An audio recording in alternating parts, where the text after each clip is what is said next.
શ્રીમદ ભગવદ્ ગીતાનો આ 13મો અધ્યાય છે. ક્ષેત્ર ક્ષેત્રજ્ઞ યોગ. અર્જુન બોલ્યો, એટલે કે અર્જુન શ્રી કૃષ્ણને પ્રશ્ન કરે છે કે હે કેશવ, પ્રકૃતિ અને પુરુષ, ક્ષેત્ર અને ક્ષેત્રજ્ઞ તથા જ્ઞાન અને જ્ઞેય હું જાણવા ઈચ્છું છું. આ એક જ શ્લોકમાં 3 પ્રશ્નો પૂછ્યા છે. પ્રકૃતિ અને પુરુષ તે શું, ક્ષેત્ર અને ક્ષેત્રજ્ઞ તે શું, તથા જ્ઞાન અને જ્ઞેય તે શું. હવે શ્રી ભગવાન બોલ્યા, ગુરુ મહારાજ શું કહે છે? હે અર્જુન, આ શરીર ક્ષેત્ર કહેવાય છે. દરેક શરીર, તારા એકલાનું નહીં, દરેક શરીર ક્ષેત્ર કહેવાય છે. અને એને જે જાણે છે તેને તત્વજ્ઞાનીઓ ક્ષેત્રજ્ઞ કહે છે. હવે આ શરીરને જાણે છે તે કોણ? આ શરીરને તો એ જ જાણે છે જે આ શરીરમાં રહેલો પુરુષ છે તે. આ શરીરમાં રહેલા પુરુષને પરમાત્માનો અંશ પણ કહેવાય છે. એને અંતર્યામી પણ કીધો છે, એને જીવાત્મા પણ કીધો છે, એને આત્મા પણ કીધો છે. અને આમાં રહેલા પુરુષને મહાત્મા પણ કહેવાય છે, જો પોતાના સ્વરૂપને જાણે છે તો. અને આ શરીરમાં રહેલો જે પુરુષ છે એ જ છે જેને વેદો બ્રહ્મ કહે છે. બ્રહ્મ વ્યાપક છે, વ્યાપક છે, બધામાં છે. અને બધામાં છે તો પોતામાં પણ છે. અને આ શરીરમાં જે રહેલો પુરુષ છે એ પોતે છે, એ અન્ય નથી. અને એ શરીરમાં રહેલા પુરુષને ક્ષેત્રજ્ઞ કહેવાય છે. એવો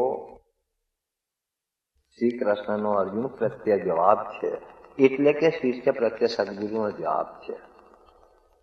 આગળ કહે છે કે હે ભારત, સર્વ ક્ષેત્રોમાં એટલે કે શરીરોમાં રહેલા મને તું ક્ષેત્રજ્ઞ જાણ.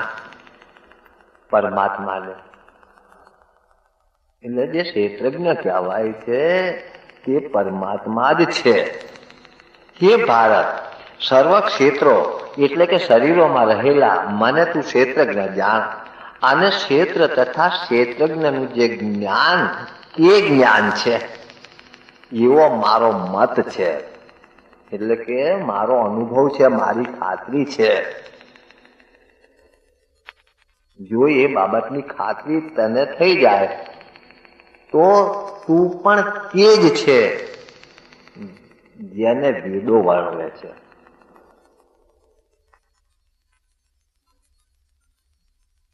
હવે મનુષ્યની બુદ્ધિથી જો મનુષ્ય વિચાર કરે, અર્થાત પોતાની બુદ્ધિથી જો વિચાર કરે તો આ બાબત સમજી શકાય એવી છે. દરેક ધર્મના શાસ્ત્રો કહે છે કે પરમાત્મા વ્યાપક છે, બ્રહ્મ વ્યાપક છે, બધામાં છે. બધામાં છે તો પોતામાં પણ છે. અને જે પોતામાં છે તેને જ અનુક્ષેત્રજ્ઞ કહે છે. અને એ ક્ષેત્રજ્ઞ જે છે એ પરમ તત્વ જ છે, પરમપદ જ છે, પરમાત્મા જ છે.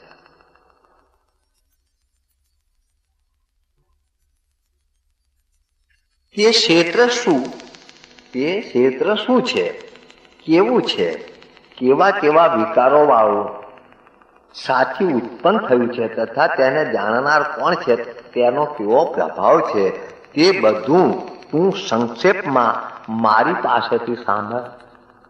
શ્રી કૃષ્ણ અર્જુનને કહે છે તે ક્ષેત્ર શું છે? એટલે કે આ શરીર શું છે, કેવું છે, કેવા કેવા વિકારો વાળું છે.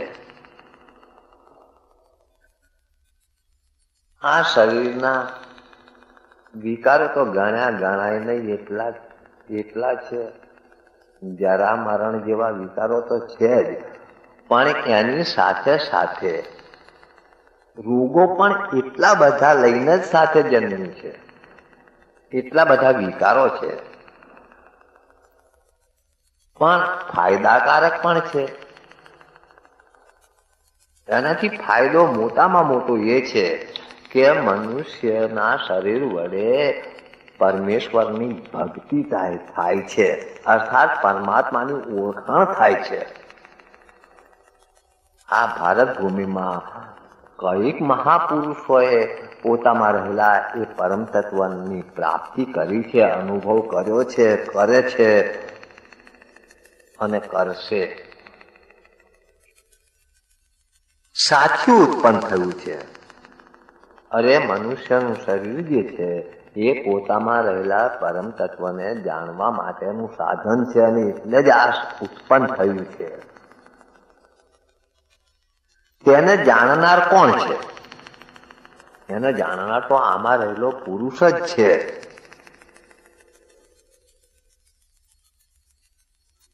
એક બાબતને સમજી લેજો કે આ શરીરને તો સર્વ શરીરોમાં રહેલા જીવાત્માઓ શરીરને પોતાના શરીરને જાણે છે. દરેક પ્રાણીઓ, ઘેટાં, બકરા, કૂતરા, બિલાડા દરેક જાણે છે. શરીરને તો જાણે છે, પણ શરીરમાં થતા રોગોને પણ જાણે છે.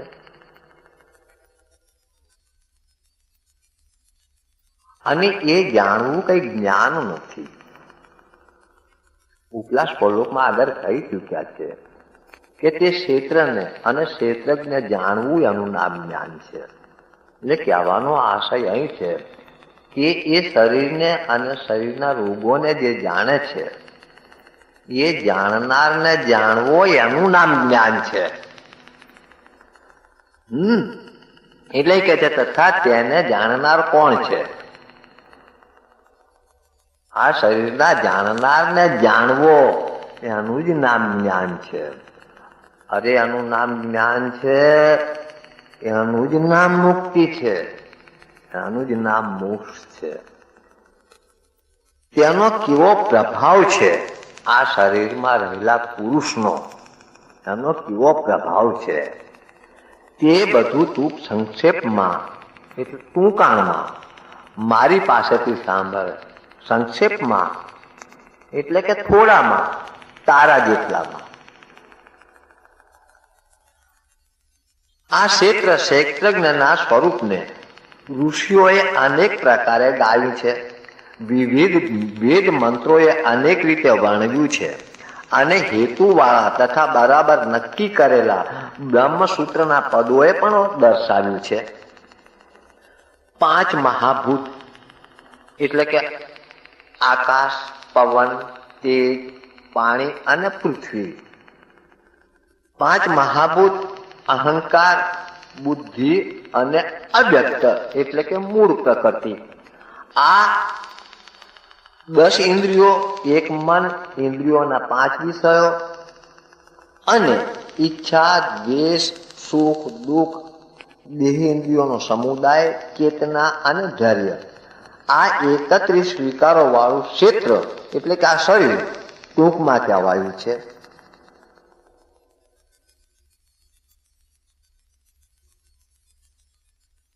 આ 31 વિકારો મુખ્ય કીધા, પણ વિકારો તો ઘણા છે. અચ્છા, પંચીકરણમાં, સાંખ્યમાં એના તત્વો પણ જુદા જુદા ગણાયા છે. ક્યાંક 24 તત્વો કીધા છે, ક્યાંક 28 કીધા છે.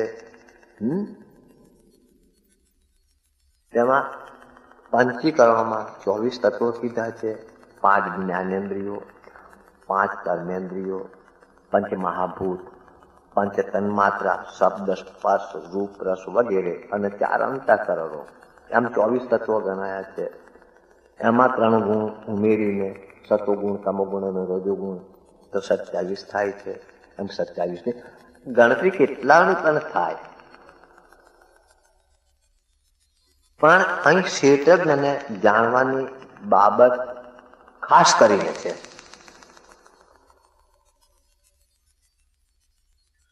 આમાનીપણું, અદંભીપણું, અહિંસા, ક્ષમા, સરળતા, આચાર્યની સેવા, પવિત્રતા, સ્થિરતા, માનસિક સંયમ, ઇન્દ્રિયોના વિષયો પર વૈરાગ્ય, અહંકાર રહિતપણું, જન્મ મરણ,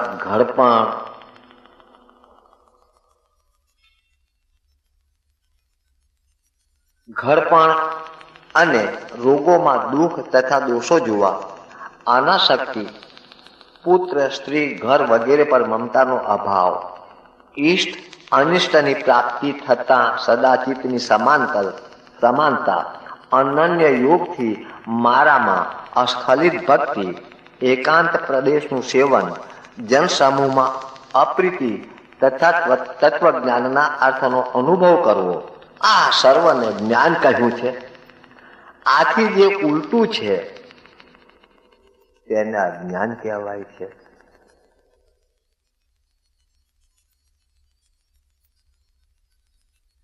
હવે અહીં કહે છે કે તત્વજ્ઞાનના અર્થનો અનુભવ કરવો, આને જ્ઞાન કહેવાય છે.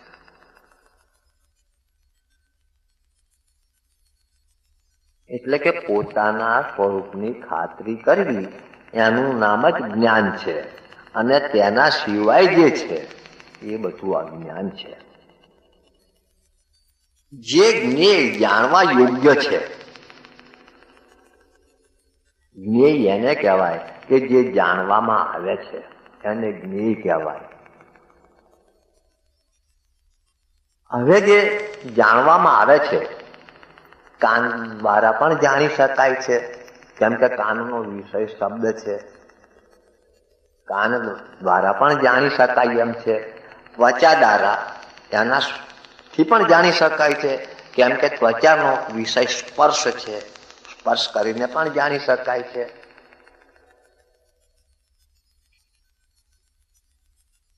નેત્ર દ્વારા પણ જાણી શકાય છે, નેત્રનો વિષય રૂપ હોવાથી. જીભ દ્વારા પણ જાણી શકાય છે, એનો વિષય રસ હોવાથી. અને નાસિકા દ્વારા પણ જાણી શકાય છે, એનો વિષય ગંધ હોવાથી. સામો માણસ શું બોલ્યો, બકરી બોલે છે કે ભેંસ બોલે છે, એનું જ્ઞાન કાનથી થાય છે. પાછળ કંઈક સ્પર્શ થયું હોય, અડ્યું હોય તો ઠંડુ છે કે ગરમ, નાનું છે કે મોટું, કઠણ છે કે પોચું, એનું પણ જ્ઞાન થાય છે. નેત્ર દ્વારા જ્ઞાન થાય છે. એટલે કે જે જાણવામાં આવે છે, ચાહે કાન દ્વારા, ત્વચા દ્વારા, નેત્ર દ્વારા, જીભ દ્વારા કે નાસિકા દ્વારા જે જાણવામાં આવે છે એને જ્ઞેય કહેવાય છે. પણ ઇન્દ્રિયો દ્વારા જે જાણવામાં આવે છે એ જ્ઞેય યોગ્ય નથી. એ તો અહીં જ બતાવે છે કે જે જ્ઞેય જાણવા યોગ્ય છે, જે યોગ્ય છે, અને જેને જાણી મનુષ્ય મોક્ષ પામે છે. હવે ઇન્દ્રિયો દ્વારા જેટલું જણાય છે એનાથી કોઈ મુક્ત થયું હોય એવું જણાતું નથી. ઇન્દ્રિયો દ્વારા જેટલું જાણી શકાય છે એ પણ જ્ઞેય જ છે, પણ એનાથી કોઈ જીવન મુક્ત થયું નથી. પણ જેને જાણીને જીવન મુક્ત થવાય છે એને, અને જેને જાણીને મનુષ્ય મોક્ષ પામે છે તેને હું કહું છું, જે અનાદિ પરબ્રહ્મ છે તેને નથી સત કહી શકાતું કે નથી અસત કહી શકાતું. એટલે કે એને છે એવું પણ કહી શકાય એમ નથી, કે નથી એવું પણ કહી શકાય એમ નથી. એટલે નરસિંહ મહેતાએ કીધું છે કે નથી ભર્યો નથી થાલો, સાંભળ સૈયદ સુતા ધરીને આજમે એને દીઠો. તેને સર્વ તરફ હાથ પગ છે, સર્વ તરફ નેત્રો, મસ્તક અને મુખ છે, સર્વ બાજુ કાન છે, અને લોકમાં સર્વને વ્યાપીને તે રહે છે. હે અર્જુન, તું પણ એક લોક છે અને તે જેને બ્રહ્મ કહેવાય છે, જેને આત્મા કહેવાય છે, તે તારામાં પણ વ્યાપીને જ રહેલો છે. એ પદ વ્યાપીને જ રહેલું છે. તે બ્રહ્મ સર્વ ઇન્દ્રિયો રૂપે ભાષે છે, સર્વ ઇન્દ્રિયોના ગુણો તથા વિષય રૂપે ભાષે છે, સર્વ ઇન્દ્રિયોને તેમના વિષયોનું ભાન કરાવે છે અને સર્વ ઇન્દ્રિયોના તથા તેમના વિષયોને જાણનારું છે, તથા સર્વ ઇન્દ્રિયોથી રહિત છે, અસંગ હોવા છતાં સર્વનું ધારણ પોષણ કરનાર અને નિર્ગુણ હોવા છતાં ગુણોનો ભોગ કરનારું છે. ફરીથી આ શ્લોક કહું કે સર્વ ઇન્દ્રિયોને તેમના વિષયોનું ભાન કરાવે છે. આ પદ જે વ્યાપીને રહેલું છે તે સર્વ ઇન્દ્રિયોને તેમના વિષયોનું ભાન કરાવે છે. વિચાર કરો, એ ક્યારેય ના ઇન્દ્રિયોને ભાન કરાવે છે. ઇન્દ્રિયોને ભાન કરાવે છે ક્યાંક બીજે રહીને કરાવે છે એવું થોડું છે. પોતામાં રહીને જ કરાવે છે. ઇન્દ્રિયોમાં રહીને જ ઇન્દ્રિયોને એના વિષયોનું ભાન કરાવે છે. હવે શ્રી કૃષ્ણ જે પદને અહીં કહેવા બેઠા છે, એ પદ તો આ શરીરમાં રહેલો પુરુષ કે કોઈ બીજો, અને સર્વ ઇન્દ્રિયોના તથા તેમના વિષયોને જાણનારું છે. આ ખારું છે કે મોરું, કડવું છે કે ગળ્યું, છતાં સર્વ ઇન્દ્રિયોથી રહિત છે, અસંગ હોવા છતાં સર્વનું ધારણ પોષણ કરનાર અને નિર્ગુણ હોવા છતાં ગુણોનો ભોગ કરનારું છે. અને જ્યાં સુધી એ ગુણોનો ભોગ કરે છે ત્યાં સુધી એ આ શરીરમાં બંધેલું જ છે. આ શરીરમાં રહેલો પુરુષ જ્યાં સુધી આ ગુણોનો ભોગતા છે ત્યાં સુધી એ ગુણોમાં અને આ શરીરોમાં બંધાયેલો જ છે, મુક્ત નથી. તે બ્રહ્મ ભૂતોની બહાર અને અંદર પણ છે, તેમજ સ્થાવર અને જંગમ પણ છે. તે સૂક્ષ્મ હોવાથી જાણવાને અશક્ય છે. તે સૂક્ષ્મ હોવાથી જાણવાને અશક્ય છે. સૂક્ષ્મ હોવાથી જો મતિ મંદ છે તો એ જાણવાને અશક્ય છે. જો તીવ્ર મતિ છે અને ગુરુ મહારાજની સહાય છે તો એ જાણવાને શક્ય પણ છે. તે સૂક્ષ્મ હોવાથી જાણવાનું અશક્ય છે, દૂર રહેલ છે. અજાણ્યાઓને, જે જાણતો નથી તેને દૂર છે, અને પાસે પણ છે. જે જાણે છે તેની પાસે પણ છે. જે જાણે છે તેની પાસે છે, જે નથી જાણતા તેનાથી દૂર છે. એટલે મહાપુરુષો સાખીઓ દ્વારા કહે છે, પણ महापुरुषों साखियों द्वारा ही कहे छे पण कि प्रभु के घर की मैंने खूब करी तपास, अज्ञानी से दूर है ज्ञानी जन के पास. अज्ञानी थी दूर छे, अज्ञानी थी दूर छे, अने ज्ञानीओने तो એટલા પાસે છે કે બીજા છે એવું કહેવું જ બનતું નથી. વળી તે જ્ઞેય એટલે કે બ્રહ્મ પોતાનું સ્વરૂપ, વળી તે જ્ઞેય વિભાગ નહીં પામેલ છતાં ભૂતોમાં વિભાગ પામેલાની પેઠે રહેલ છે.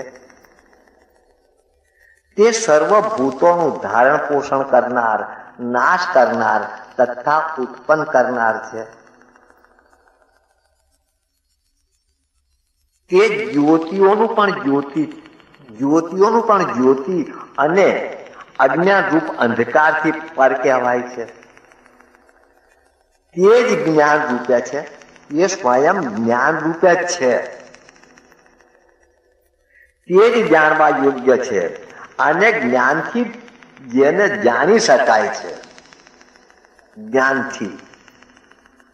એટલા માટે તો ગુરુનું શરણ લેવું પડે છે. શ્રી કૃષ્ણ અને રામ જેવાને પણ ગુરુના શરણે જવું પડ્યું હતું. પોતાના વાસ્તવિક સ્વરૂપને જાણવા માટે. કેમ કે પોતામાં રહેલું જે પરમપદ જે છે, પોતામાં રહેલું જે બ્રહ્મપદ છે, એટલે કે પોતાનું જે સ્વરૂપ છે એ ઇન્દ્રિયોનો વિષય નથી. ઇન્દ્રિયોનો વિષય નથી. ઇન્દ્રિયો એ પોતામાં રહેલા પરમ તત્વને પકડી શકતી નથી. એટલા માટે જ ગુરુના શરણની જરૂર પડે છે. અને ગુરુ જ એ પદને પામવા માટેનું માર્ગદર્શન આપે છે. એટલા એ કહે છે કે જેને જાણી શકાય છે તે પણ તે જ છે અને સર્વના હૃદયમાં રહેલું છે. હવે ઇન્દ્રિયો દ્વારા તો બધું જાણી શકાય છે, માત્ર પોતામાં રહેલું પરમ તત્વ જ નથી જાણી શકાતું. ઇન્દ્રિયો દ્વારા તો બધું જ કદાચ જાણી લીધું, આજુબાજુના પદાર્થોને, દૂર દેશના પદાર્થોને. બીજું જાણેલું કામ આવતું નથી. જેટલું અન્ય કહેવાય છે એ જાણેલું જીવન મુક્ત દશાને પ્રાપ્ત કરતું નથી. તેથી અહીં મહાપુરુષો કહે છે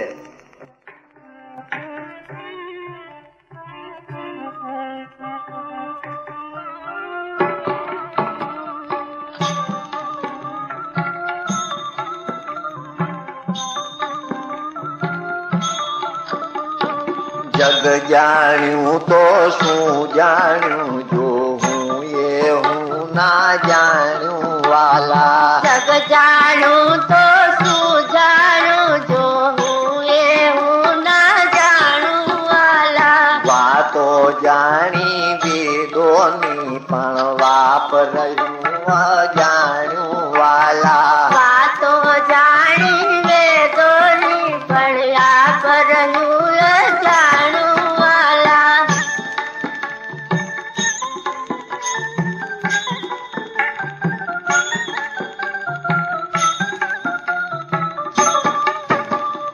ખાંચી ગોધો ખૂબ જ હીડ્યો, તળી નહીં ગમાણું વાલા. હાથી ગોધો ખૂબ જ હીરો, ટળી નહીં ગમાણું વાલા. આંખે પાટા મારે આટા, મફત તરેલું તાણ્યું વાલા. આંખે પાટા મારે આટા, મફત તળેલું વાણું વાલા.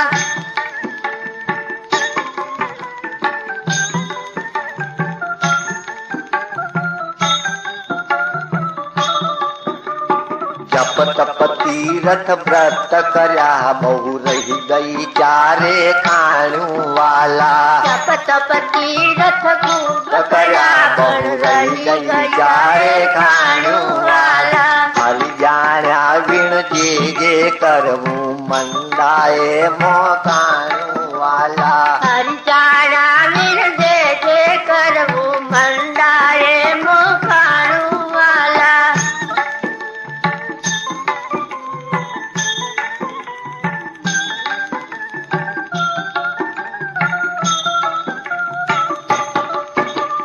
જે છે તેને ભૂલી જઈને મિથ્યા કલ્પિત ઠાણ્યું વાલા. જે છે તેને ભૂલી જઈને મિથ્યા કલ્પિત જાણું વાલા. કહેવાયો દુર્ભાગી, પારસ સાટે કાંસું વાણ્યું વાલા. કહેવાયો દુર્ભાગી, પારસ સાટે કાંસું વાણ્યું વાલા.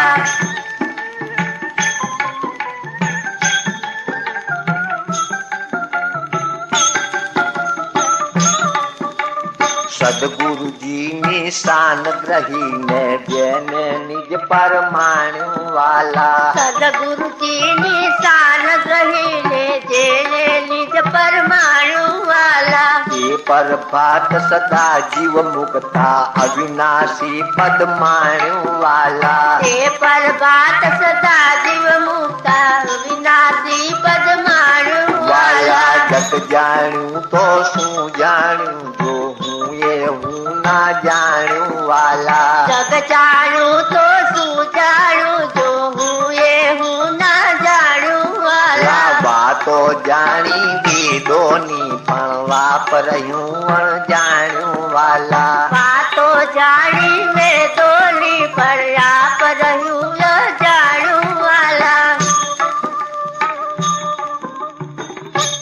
અહીં કહે છે કે જેને જાણી શકાય છે તે પણ તે જ છે અને સર્વના હૃદયમાં રહેલું છે અને એ જાણવાથી જ મુક્તિ પદ પમાય છે.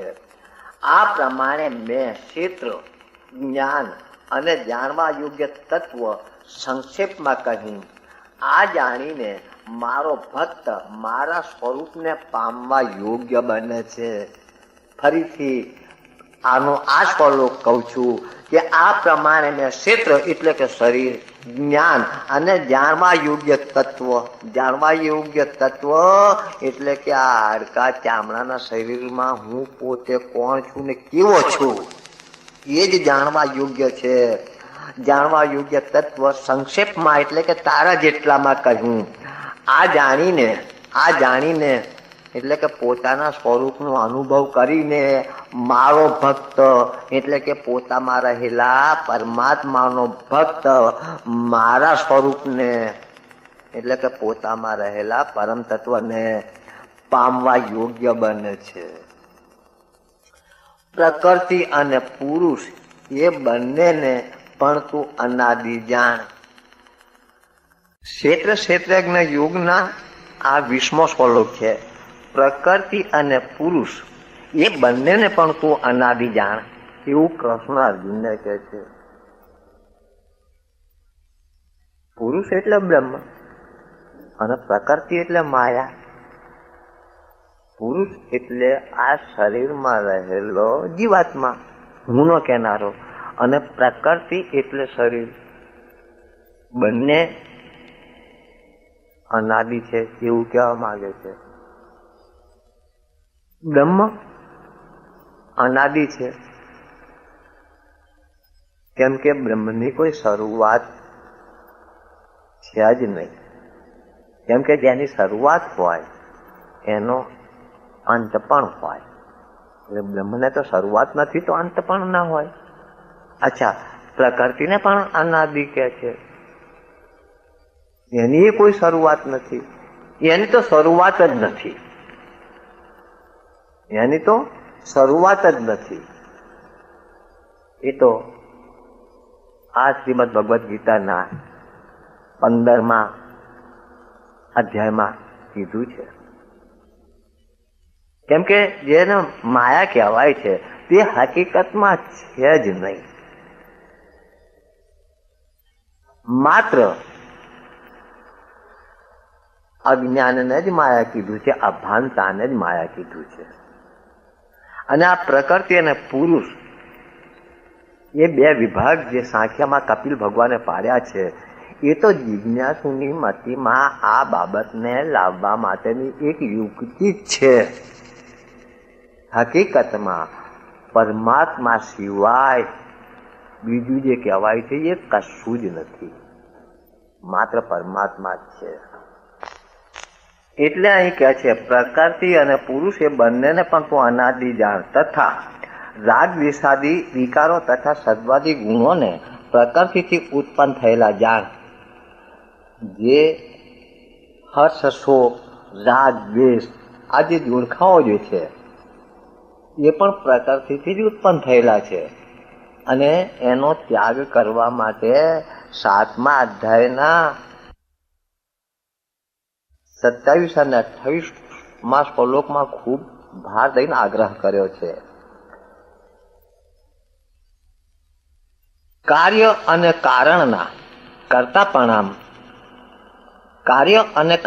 કર્તાપણામાં પ્રકૃતિને હેતુ કહેવામાં આવે છે.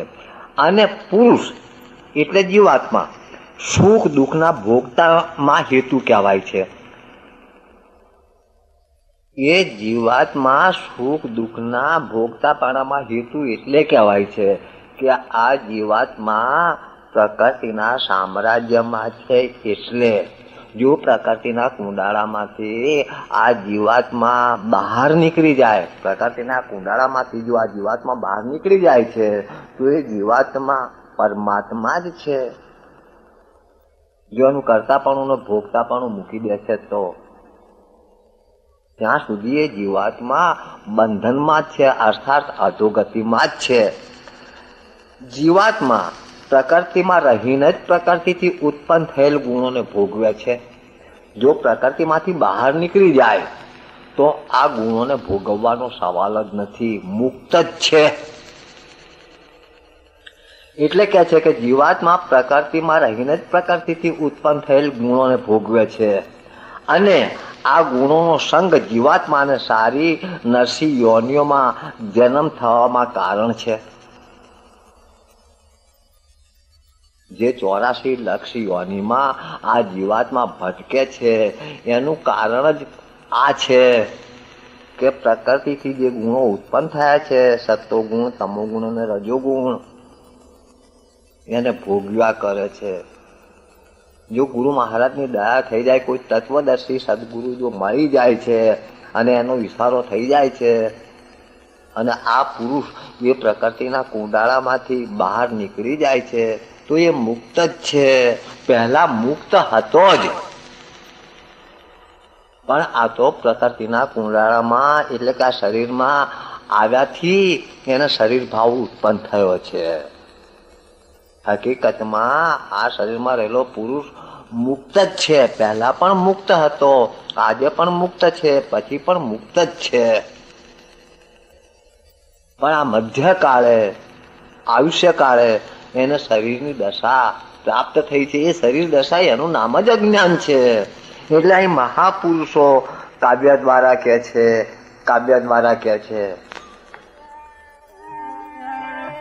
મૂળથી હું તો રે મુક્તાત્મા, મનથી માન્યો તો બંધ, જમવાદિત ઢંકાયો ધૂમ રે, તેમ અજ્ઞાને અંધ. મૂળથી હું તો રે મુક્તાત્મા,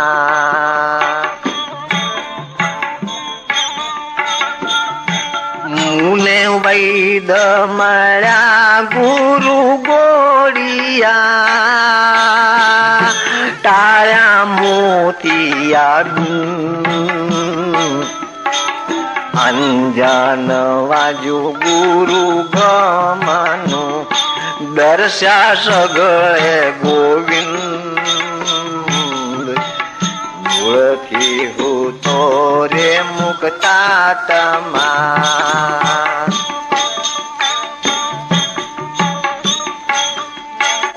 ગુરુ ગોવિંદ માં નહીં ભીનતા,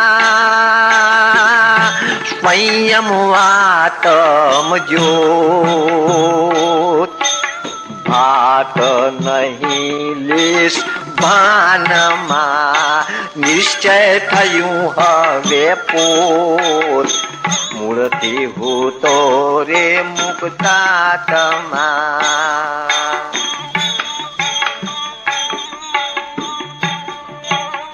પોતે રહ્યા તે પરમાત્મા,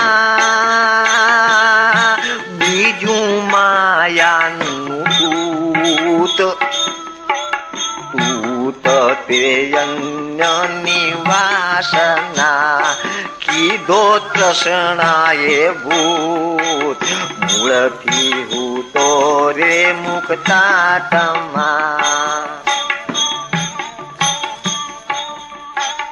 ગુરુ ગમ વર્ક ઉદય થયું અનુભવ પરભાત. પરભાતે બલરામ જાણતા, ટળી સંશય રાત. મૂળથી હું તો રે મુક્તાત્મા, મનથી માન્યો તો બંધ, જમવાદિત ઢાંક્યો ધૂમ રે, તેમ અજ્ઞાને અંધ. મૂળથી હું તો રે મુક્તાત્મા. હવે આ પદને કહેવાની બાબત એ છે કે મૂળથી તો મુક્તાત્મા જ હતો, મુક્ત જ હતો, પણ આ તો શરીરમાં આવ્યા પછી શરીર ભાવ પેદા થયો એટલે મનથી પોતાને બંધ માન્યો છે. જેમ સૂર્ય ધુમાડાથી વાદળથી ઢંકાય છે તેમ આ શરીરમાં રહેલો પુરુષ અજ્ઞાન વડે ઢંકાયો છે. પછી કે છે કે મુને વૈદ માયા ગુરુ ગોળિયા. કોઈ તત્વદર્શી, બ્રહ્મદર્શી, આત્મદર્શી જો સદગુરુ મળી જાય છે તો આ અજ્ઞાનને ટાળે છે. એટલે એ કહે છે કે મુને વૈદ માયા ગુરુ ગોળિયા, ટાળ્યા મોતિયા બિંદ, અંજન આંજુ ગુરુ ગમનું, દર્શ્યા સગળે ગોવિંદ. પછી તો મારી દ્રષ્ટિ જ્યાં પડે છે, મારી વૃત્તિ જ્યાં જાય છે ત્યાં પરમાત્મા છે. એટલા માટે તો 5મા અધ્યાયના 26મા શ્લોકમાં શ્રી કૃષ્ણચંદ્ર ભગવાને કીધું છે કે જેમને પોતાના સ્વરૂપનું ભાન થયું છે તેવા સાધકોને સર્વત્ર નિર્વિકલ્પ બ્રહ્મનો જ અનુભવ થાય છે. આગળ કે છે ગુરુ ગોવિંદ માં નહીં ભિન્નતા, જેને પરમાત્મા કહેવાય છે તેમાં અને જે બ્રહ્મદર્શી ગુરુ છે, આત્મદર્શી ગુરુ છે એમાં જુદાપણું નથી. ગુરુ ગોવિંદમાં નહીં ભિન્નતા, સ્વયં આત્મ જ્યોત. ગુરુ નામ આત્માનું જ છે, શિષ્ય નામ પણ આત્માનું જ છે અને પરમાત્મા નામ પણ આત્માનું જ છે. એટલે કે છે ગુરુ ગોવિંદમાં નહીં ભિન્નતા, સ્વયં આત્મ જ્યોત. ભાત નહીં લેશ ભાનમાં, જગતનો ભાવ હવે જ્ઞાનીના ભાનમાં નથી. એટલે કે છે કે ભાત નહીં લેશ ભાનમાં, નિશ્ચય થયું હવે પોત, એટલે કે પોતાનું સ્વરૂપ.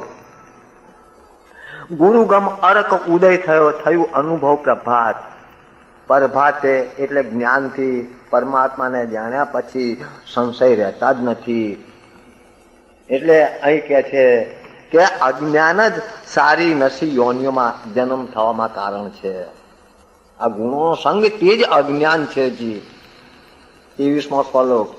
આ સ્વરૂપ, આ પુરુષ એટલે આ શરીરમાં રહેલો જીવાત્મા. આ પુરુષ દેહથી પર હોવા છતાં દેહમાં સાક્ષી રૂપે રહેલો છે. તેમજ તે સર્વ ક્રિયાની અનુમતિ આપનાર, સર્વનું ધારણ કે પોષણ કરનાર, સુખ દુઃખનો ભોગતા તથા બ્રહ્મા વગેરેનો પણ સ્વામી હોવાથી મહેશ્વર અને શુદ્ધ સચ્ચિદાનંદ રૂપ હોવાથી પરમાત્મા પણ કહેવાય છે. આ શ્લોક ફરીથી કહું કે આ પુરુષ એટલે કે આ શરીરમાં રહેલો પુરુષ હું નો કહેનારો, દેહથી પર હોવા છતાં આ શરીરને હું માને છે. આ શરીર જે છે તે જ હું છું. એટલે તો એ જીવાત્મા કહેવાય છે, એ જ જીવાત્મા કહેવાય છે. અને જ્યારે એ વિષયોને સેવે છે, વિષય યુક્ત થાય છે, ત્યારે આ જ પુરુષ મન કહેવાય છે. વૃત્તિની ચંચળતાનું નામ જ મન છે. જી આ પુરુષ દેહથી પર હોવા છતાં દેહ અધ્યાસને લીધે જીવાત્મા કહેવાય છે. દેહને જાણે છે, આ સર્વને જાણે છે, એટલે એ સાક્ષી કહેવાય છે. અને સર્વ ક્રિયાની અનુમતિ પણ એ જ આપે છે. આંખ જોવાનું કાર્ય કરે છે, કેમ ગમે તે દિશામાં નથી જોતી, પણ આ શરીરમાં રહેલો પુરુષ જે વસ્તુને જોડાવા ઈચ્છે છે તે જ વસ્તુને આંખો જોવે છે. પગ ચાલવાનું કામ કરે છે, કેમ પગ ગમે તે દિશામાં નથી ચાલવા માંડતા, પણ આ પુરુષ જે દિશામાં પગને ચલાવડાવે છે તે જ દિશામાં પગ ચાલે છે. એટલે આ શ્લોકમાં કહે છે કે સર્વ ક્રિયાની અનુમતિ આપનાર, સર્વનું ધારણ કે પોષણ કરનાર, સુખ દુઃખનો ભોગતા. સુખ દુઃખ જેવું પણ કશું હકીકતમાં નથી, પણ જે અનુકૂળ, જે બાબત અનુકૂળ લાગે છે એને સુખ કહેવા માંડે છે, અને જે બાબત પ્રતિકૂળ લાગે છે એને દુઃખ કહેવા માંડે છે. કેમ કે દેહાધ્યાસે છે. એટલે સુખ દુઃખનો ભોગતા તથા બ્રહ્મા વગેરેનો પણ સ્વામી, કેમ કે જેને સ્વરૂપ કહેવાય છે. આ શરીરમાં રહેલો જે પુરુષ છે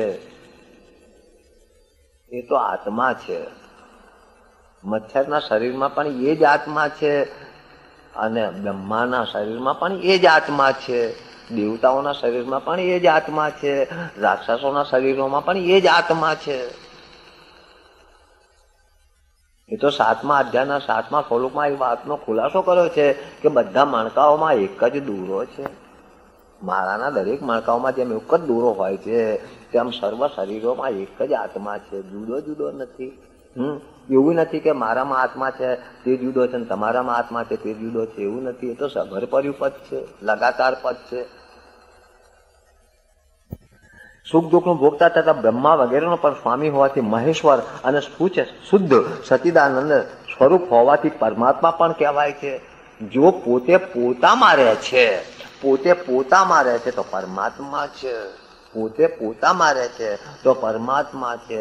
દેહમાં રહે છે તો આત્મા છે. ઇન્દ્રિયોમાં રહે છે તો જીવાત્મા છે અને વિષયોમાં રહે છે તો એ જ મન છે. જે પોતામાં રહે છે એ પરમાત્મા જ છે. આ રહસ્યને જે જાણે છે એ મહાત્મા છે. આ રહસ્યને જે જાણે છે એ મહાત્મા છે. આ રહસ્યને જે સારી રીતે જાણે છે અને કોઈ જિજ્ઞાસુ શરણે આવે છે, એવા જિજ્ઞાસુને જણાવે છે, એ મહાત્મા છે. મહાત્મા નામ આ ગતિના અનુભવનું નામ મહાત્મા છે. જે આ પ્રમાણે પુરુષને તથા ગુણોને એટલે વિકારો સહિત પ્રકૃતિને જાણે છે, તે દરેક રીતે કર્તવ્ય કર્મ કરતો છતાં ફરી જન્મતો નથી. કેમ કે એ સાચા જૂઠાને જાણનારો છે, એટલે છેતરાતો નથી, ઠગાતો નથી, અજ્ઞાનથી પર થઈ ગયો છે. એટલે કહે છે કે જે આ પ્રમાણે પુરુષને તથા ગુણોને એટલે કે વિકારો સહિત પ્રકૃતિને જાણે છે, તે દરેક રીતે કર્તવ્ય એટલે પોતાના સ્વરૂપમાં સ્થિર રહેવાનું નામ કર્તવ્ય છે. નહીં કે શરીર પોષણ અર્થેના કામ ધંધાના કર્તવ્ય કીધું છે. ફરીથી જન્મતો નથી, કેમ કે પદાર્થ તરફ હવે એની દ્રષ્ટિ જ નથી. આ પરમાત્માને કેટલાક મનુષ્યો શુદ્ધ થયેલી બુદ્ધિથી, શુદ્ધ થયેલી જેની બુદ્ધિમાં પદાર્થ જ નથી, જેની બુદ્ધિમાં પદાર્થ ભાવ જ નથી, તો એ બુદ્ધિને શુદ્ધ કહેવાય છે. આ બાબત ગીતાના 8મા અધ્યાયના 24મા શ્લોકમાં પણ ઈશારો કરેલો છે કે જે કાળમાં મનુષ્યના મનમાં સ્થૂળ પદાર્થની કામના ના હોય તે કાળમાં તે બ્રહ્મ ભાવને પામે છે. જ્યારે બુદ્ધિમાં સ્થૂળ પદાર્થોની કામના ના હોય ત્યારે એ બુદ્ધિ શુદ્ધ થયેલી કહેવાય છે. એટલે કહે છે કે આ પરમાત્માને કેટલાક મનુષ્યો શુદ્ધ થયેલી બુદ્ધિથી ધ્યાન દ્વારા પોતામાં જુએ છે, બીજામાં નહીં. બીજામાં તો મહારાજ એના ગુણો દેખાય છે. પરમાત્માની પ્રાપ્તિ પોતામાં જ છે. પરમાત્મા વ્યાપક બધામાં છે, પણ જો પ્રાપ્તિ જો કરવી છે તે પરમેશ્વરની પ્રાપ્તિ, પરમેશ્વરનું દર્શન પોતામાં જ થાય એવા છે. એટલે કહે છે કે આ પરમાત્માને કેટલાક મનુષ્યો શુદ્ધ થયેલી બુદ્ધિથી ધ્યાન દ્વારા પોતામાં જુએ છે, કેટલાક જ્ઞાન યોગ દ્વારા અને કેટલાક કર્મ યોગ દ્વારા જુએ છે. હવે આ ધ્યાન, જ્ઞાન અને કર્મ એ કઈ જુદા જુદા વિભાગો નથી. એક એક વડે એક એક છે. કેમ કે જ્ઞાન વિના ધ્યાન કોનું કરશો? જે મુદ્દાનું જ્ઞાન નથી તે મુદ્દો ધ્યાનમાં સી રીતે આવે? એટલે પહેલા તો પોતામાં રહેલા પરમાત્માને જાણવા જ પડે એમ છે. પોતામાં રહેલા પરમાત્માને જાણવા માટે તો ગીતાના 4થા અધ્યાયના 34મા શ્લોકમાં ઈશારો કરેલો છે કે તે જ્ઞાનનો તને તત્વદર્શી જ્ઞાનનો ઉપદેશ કરશે, તેમને પ્રણામ કરી તેમની સેવા કરી તે જ્ઞાન તું જાણી લે. કેમ કે મેં કંઈક લાકડાના ભારા વહીને એમની સેવા કરીને જાણી છે. પરંતુ આ પ્રમાણે નહીં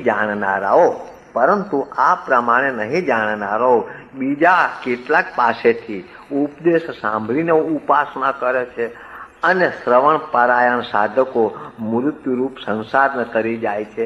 મૃત્યુરૂપ સંસાર તે તો આ શરીર જ છે. તેને મૃત્યુરૂપ સંસાર કહેવાય છે. તે તો આ શરીરને જ કહેવાય છે. કેમ કે શરીર જ મૃત્યુ પામે છે. અને એવું નથી કે ક્યારેક મૃત્યુ પામે છે. એવી કોઈ એક ક્ષણ નથી કે જે ક્ષણે આ શરીર મૃત્યુ ન પામતું હોય. દરેક ક્ષણે ક્ષીણ થતું જ જાય છે. એટલે અહીં કહે છે કે મૃત્યુરૂપ સંસારનો તરી જાય છે, એટલે કે આ શરીરથી મુક્ત થઈ જાય છે. હે ભરત શ્રેષ્ઠ, જે કંઈ સ્થાવર જંગમ વસ્તુ ઉત્પન્ન થાય છે તે ક્ષેત્ર અને ક્ષેત્રજ્ઞના સંયોગથી જન્મે છે એમ તું જાણ. ફરીથી, હે ભરત શ્રેષ્ઠ, જે કંઈ સ્થાવર જંગમ વસ્તુ ઉત્પન્ન થાય છે તે ક્ષેત્ર અને ક્ષેત્રજ્ઞના સંયોગથી જન્મે છે એમ તું જાણ. આ વાતનો ખુલાસો 8માના 4થામાં પણ કીધું છે કે ષષ્ઠી ક્રિયા એ કર્મ કહેવાય છે અને આ કર્મ ક્ષેત્ર અને ક્ષેત્રજ્ઞના સંયોગ વડે થાય છે અને પોતામાં રહેલા પરમ તત્વની જાણકારી પણ આ યુગે જ થાય છે. ક્ષેત્ર અને ક્ષેત્રજ્ઞના સંયોગ વડે જ થાય છે. આ સંયોગ જો છૂટો પડી ગયો તો થઈ રહ્યું. એટલે સાચીઓમાં મહાપુરુષો ઈશારા કરે છે કે પોતે જ છે મહાનલ સુયોગમાં, નહીં તો આ તણખાની સી વિષાદ છે, ઝટ ઓલવાઈ જશે. જે નાશ પામી રહેલા બધા ચર અચર ભૂતોમાં નાશ રહિત અને સમાન રીતે રહેલા પરમેશ્વરને જુએ છે તે જ યથાર્થ જુએ છે. કેટલી સુંદર વાત કરે છે. જે નાશ પામી રહેલા બધા ચર અચર ભૂતોમાં નાશ રહિત અને સમાન રીતે રહેલા પરમેશ્વરને જુએ છે તે જ યથાર્થ રૂપે જુએ છે. હવે જે જ્ઞાની પુરુષ છે, જેને પોતાના સ્વરૂપનું ભાન થયું છે, એ તો જ્યાં જ્યાં દ્રષ્ટિ નાખે છે ત્યાં એને પરમાત્માનો જ અનુભવ થાય છે. જ્યાં જ્યાં દ્રષ્ટિ નાખે છે એટલે તો 5માના 26માં કહે છે કે જેને પોતાના સ્વરૂપનું જ્ઞાન થયું છે તેવા સાધકોનો સર્વત્ર નિર્વિકલ્પ બ્રહ્મનો જ અનુભવ થાય છે. એ બધા પદાર્થોમાં પદાર્થોને નહીં પણ પરમાત્માને જુએ છે. એટલે જેને અનુભવ થયો છે એ મહાપુરુષો કહે છે પણ ખરા કે યસત હેવા તણ મારી નજરે ના આવે રે, જ્યારે જોઉં ત્યાં પોતે પૂર્ણાનંદ સ્વામી મારી વેળાવળી છે રે. નરસિંહ મહેતો કહે છે કે અખિલ બ્રહ્માંડમાં એક તું શ્રી હરિ જુજવે રૂપે અનંત ભાષે, દેહમાં દેવ તું, તત્વમાં તેજ તું, શબ્દ થઈ વસી રહ્યો વેદ વાસે.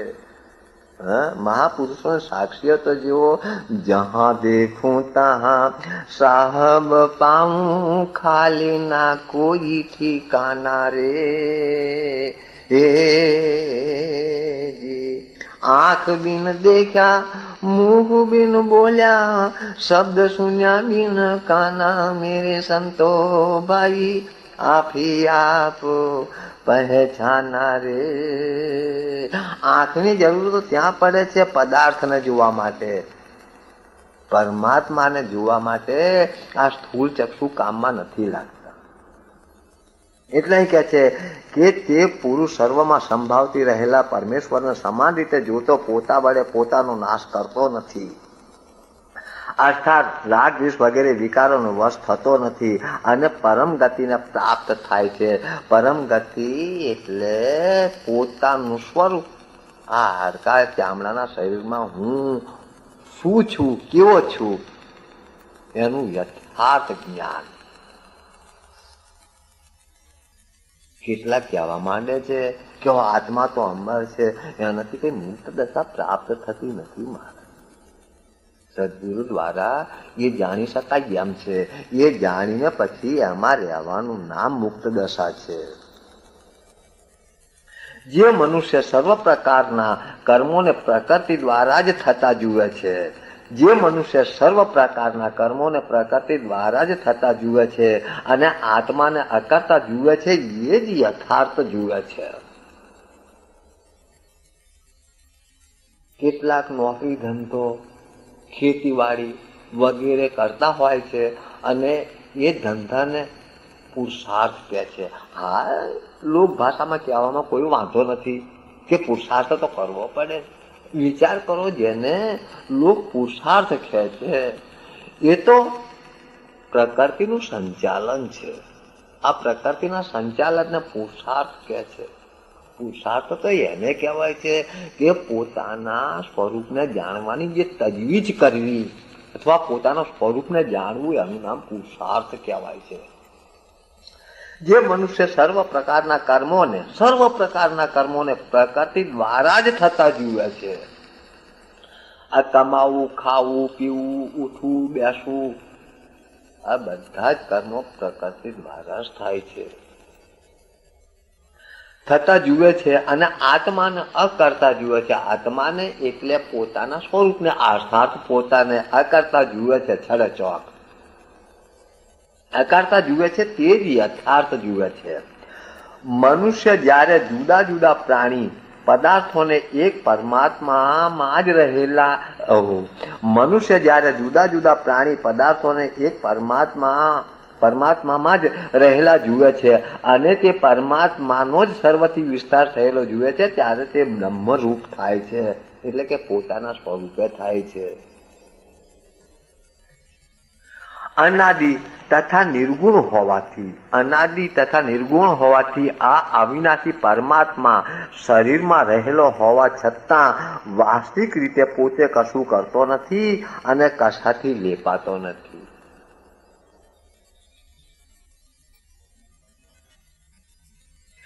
જેમ સર્વમાં રહેલું આકાશ સૂક્ષ્મપણાને લીધે લેપાતું નથી, તેમ બધા દેહોમાં રહેલો આત્મા લેપાતો નથી. પણ જ્ઞાની તો આત્મા જ છે, એ લેપાતો નથી. હે ભારત, જેમ એક સૂર્ય આ સર્વલોકને પ્રકાશમાન કરે છે, તેમાં એક જ આત્મા સમસ્ત ક્ષેત્રને પ્રકાશમાન કરે છે, એટલે કે આ શરીરને ચલાયમાન કરે છે. આમાં રહેલો આત્મા જ આ શરીરને ચલાયમાન કરે છે. આ પ્રમાણે ક્ષેત્ર અને ક્ષેત્રજ્ઞના ભેદને તથા પ્રકૃતિથી અર્થાત બંધનમાંથી પ્રાણીનો મોક્ષ કેમ થાય, એને જેઓ જ્ઞાન દ્રષ્ટિ વડે જાણી લે છે તેઓ પરમાત્માને પ્રાપ્ત થાય છે. જ્ઞાન દ્રષ્ટિ વડે એટલે ગુરુ મહારાજના ઉપદેશ વડે, તત્વદર્શી સદગુરુના ઉપદેશ વડે જાણી લે છે તેઓ પરમાત્માને પ્રાપ્ત થાય છે, પોતામાં રહેલા પરમાત્માને પ્રાપ્ત થાય છે. આ ક્ષેત્રજ્ઞ યોગ નામનો 13મો અધ્યાય અહીં સંપૂર્ણ થાય છે. બોલો શ્રી કૃષ્ણચંદ્ર ભગવાન કી જય. બોલો શ્રી સદગુરુ મહારાજ કી જય.